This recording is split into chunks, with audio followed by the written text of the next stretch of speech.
Do you ever feel like you're stuck between two completely different lives? Like in one life, you're just going about your daily stuff, planning for a bright future you've always imagined, and in the other, you're preparing for a dystopia you really don't want, but all of a sudden, you're pretty sure you're going to get it. In your normal life, you're doing the grocery shopping, you're having coffee with friends, you're dreaming about your next holiday, and then there's this whole other reality where you're hearing about how AI is about to take your job, you'll never own a house, and how we're speedrunning climate change. How can both be real at the same time? Today I want to explore the three biggest challenges of our time: AI, wealth inequality, and climate change, and how humans have developed an irrational trust that it will all just be okay, instead of coming together to meet the moment. So let's talk about our normal lives.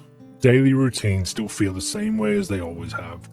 You're still going to school, you're going to work, you're talking about your day over dinner with your family, you're scrolling TikTok and posting memes while watching Netflix. You still let your favorite sports team or your favorite TV show dictate your mood. Everyone around you acts like nothing's wrong and everything is exactly how it's supposed to be. Society functions as though life as we've always known it will carry on the same way and the economy will continue to grow forever. People in general are attempting to follow the social contract where we look for a good job, we buy a house, we have a family, and we become productive, respected members of our communities. Schools are functioning as they always have, teaching kids basically the same things that past generations learned, with a few modern twists such as coding. Employers are still advertising jobs, offering the chance to start a long and fulfilling career with their company. It's comforting, but it's also kind of surreal because it's all based on a reality that we were promised but isn't likely to exist in 5 years. Because AI isn't just coming, it's already here and it's changing everything. Now, I don't mean Skynet and the machines destroying all of us. I'll leave that discussion for another day. By now, most of us have at least heard of ChatGPT, and it's shocked many of us with what it's been able to do in such a seemingly short time frame. If all AI companies were to suddenly stop developing their technologies today, we'd already have an incredible suite of tools for things such as more accurate search results, developing applications and websites, or creating music and art. But they're not going to stop developing their technology. So if you're not worried about how AI is going to disrupt your ability to find and keep a job, you probably should be. Automation has been replacing production jobs for decades, shifting more of the population into creative and white-collar jobs, which have been largely sheltered from automation. No matter how good the software is, someone has always had to be the brains behind the operation. An analytic mind was needed to formulate the right questions and determine the best outcomes. Or a creative person's talent was needed to turn inspiration into something we can see,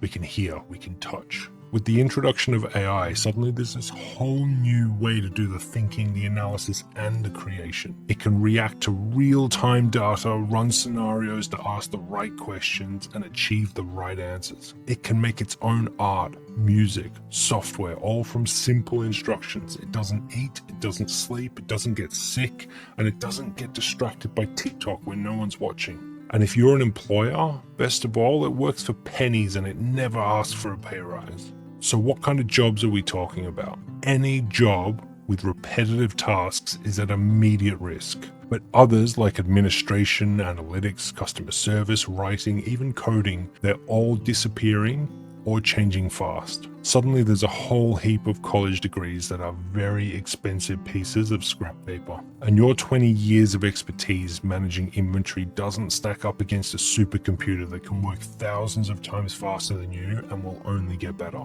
So if my job was to disappear tomorrow, how am I going to make my mortgage payment this month? How does my family eat next week? And if AI is coming for all of our jobs, who can afford to keep buying the products? How does the economy keep moving forward if so many of us are left without an income? With each employee that's replaced by AI, that's one less consumer. So what happens when hundreds of millions of people suddenly stop consuming?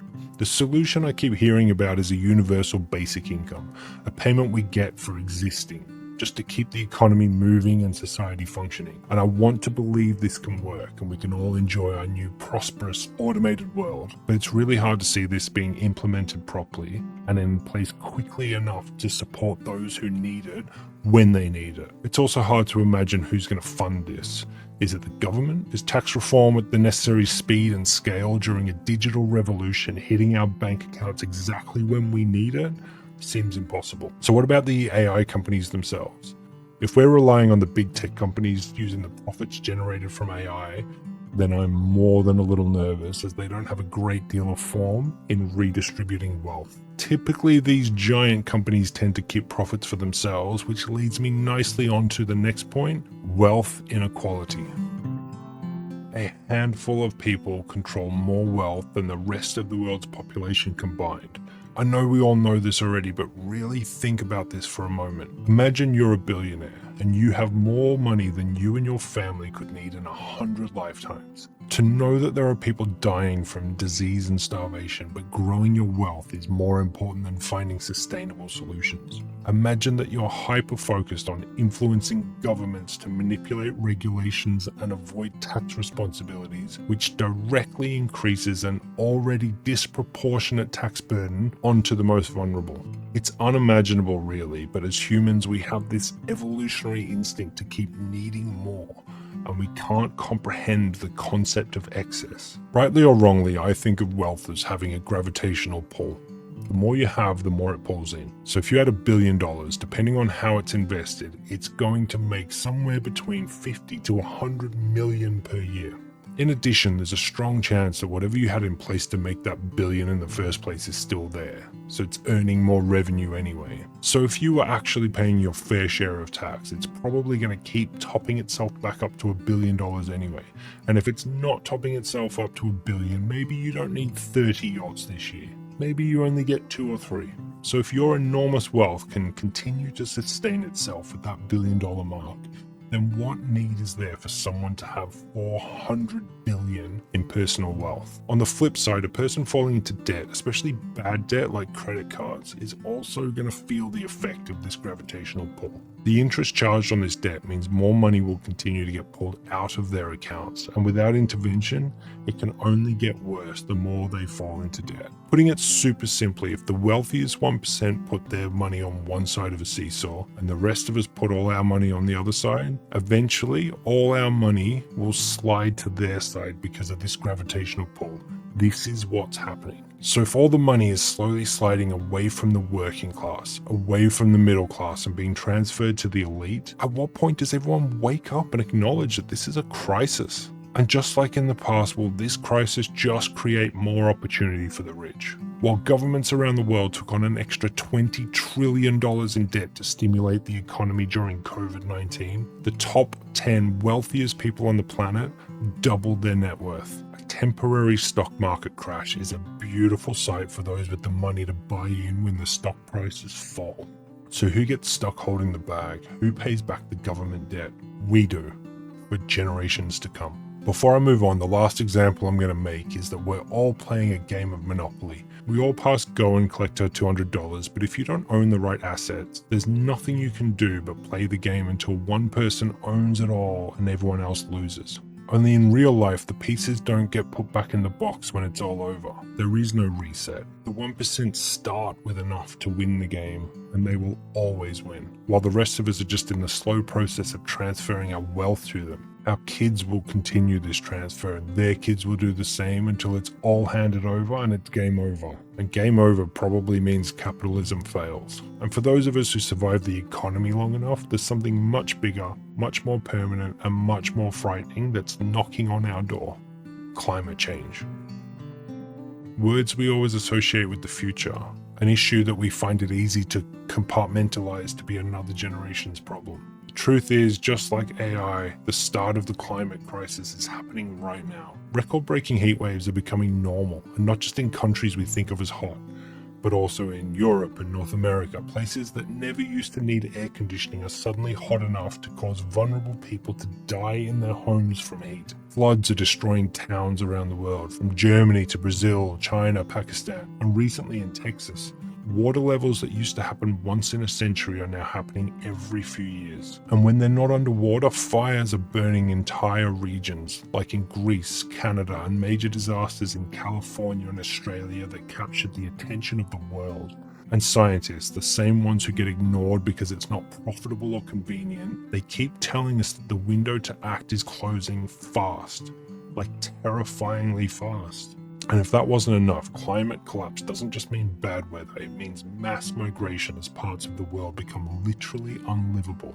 It means political instability and economic collapse because nothing destabilizes government and society faster than resource shortages. It means war, and not just over land or ideological differences, but over the basic survival needs like water, food, even a habitable space. Now I get that this all sounds really dramatic, but what's more dramatic than the literal collapse of an ecological system that supports life? We've been conditioned to hear about this in kind of a, oh well, that sucks kind of way. But this isn't just about the ice caps and the polar bears anymore. This is our food, our water, our air, and our homes. And even now, even as the evidence gets worse and the disasters get bigger, we're still acting like the planet is just going through a weird phase. Like it's all just part of some distant future problem that someone else will figure out. Meanwhile, we're still building new coal plants, oil companies are still making record profits, and politicians are still arguing about whether climate change is even real, which is incredibly frustrating because scientists should be the sole authority on climate change. Politicians need to stick to making policies based on the scientific evidence. And billionaires, the people with enough resources and influence to affect real change,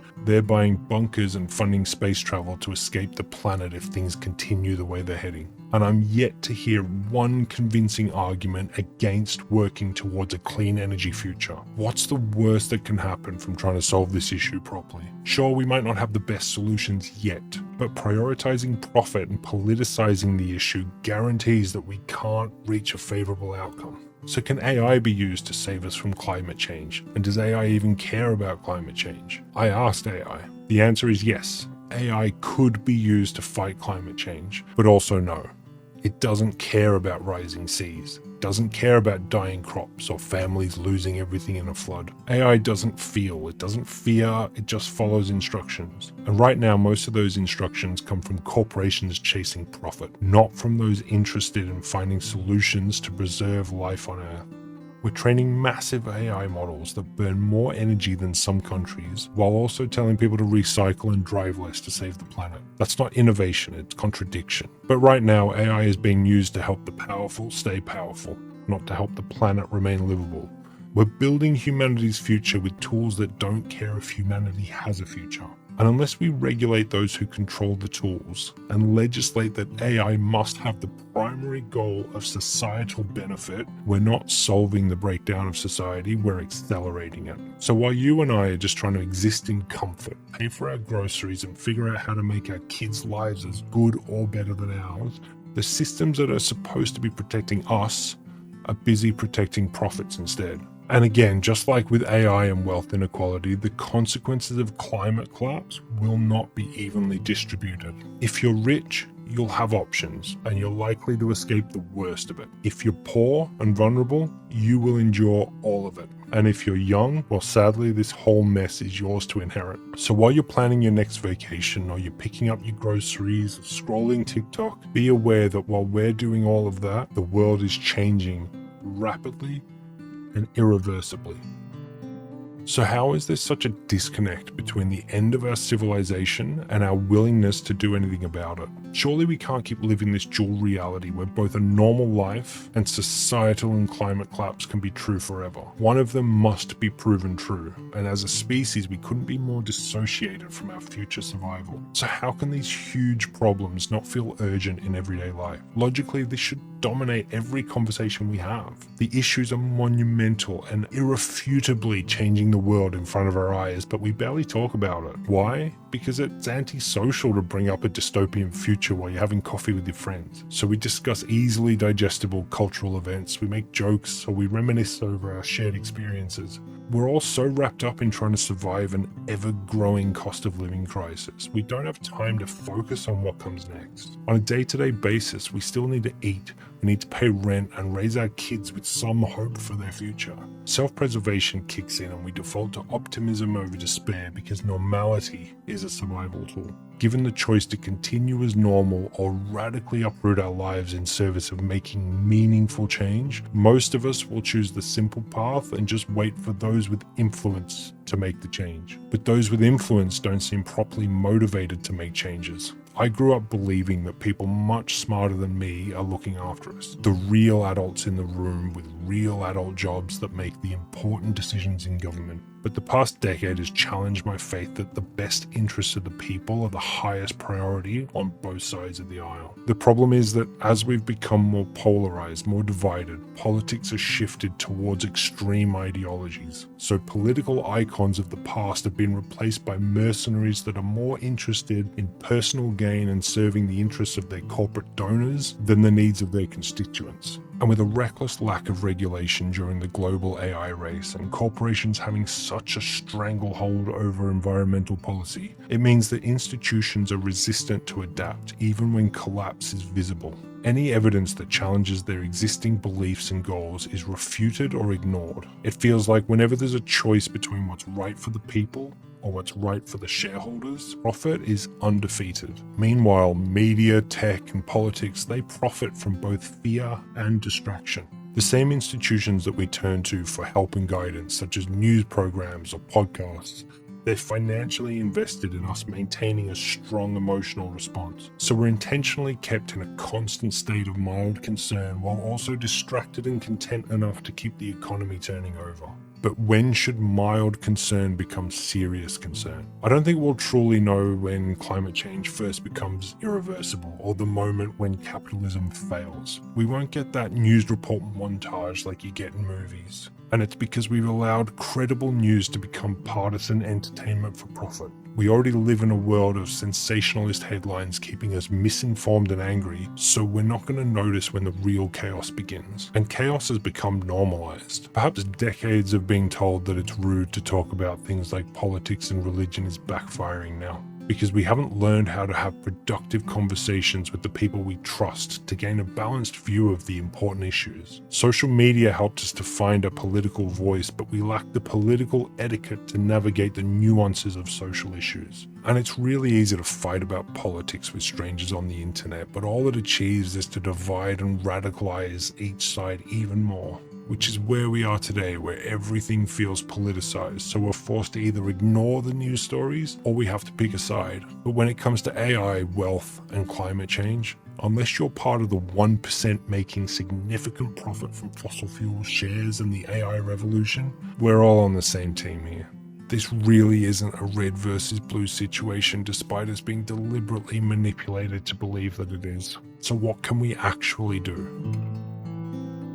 Firstly, acknowledge that you're living through extraordinary times and it's okay to be concerned. But at the same time, don't let it consume you, as that's not helpful to you or the people you care about. Small changes matter, like staying informed with the AI news. Understand what AI can and can't do right now and what it might be able to do in 6 months, 12 months, 2 years from now, 5 years from now, and prepare as best you can for a revolutionary change in your industry. AI and the economy are going to become increasingly linked to one another as time goes by. So if you can avoid taking on unnecessary debt, or you can reduce your existing debt while heading into this uncertain future, perhaps you should. Don't shy away from your local community. Those loud neighbors with the dog that you don't love, they may be the same ones that offer you shelter and food after a flood or a fire. Become an informed voter. Don't just support the team you always have. Look at what your candidates stand for, and at your next election, make your vote count.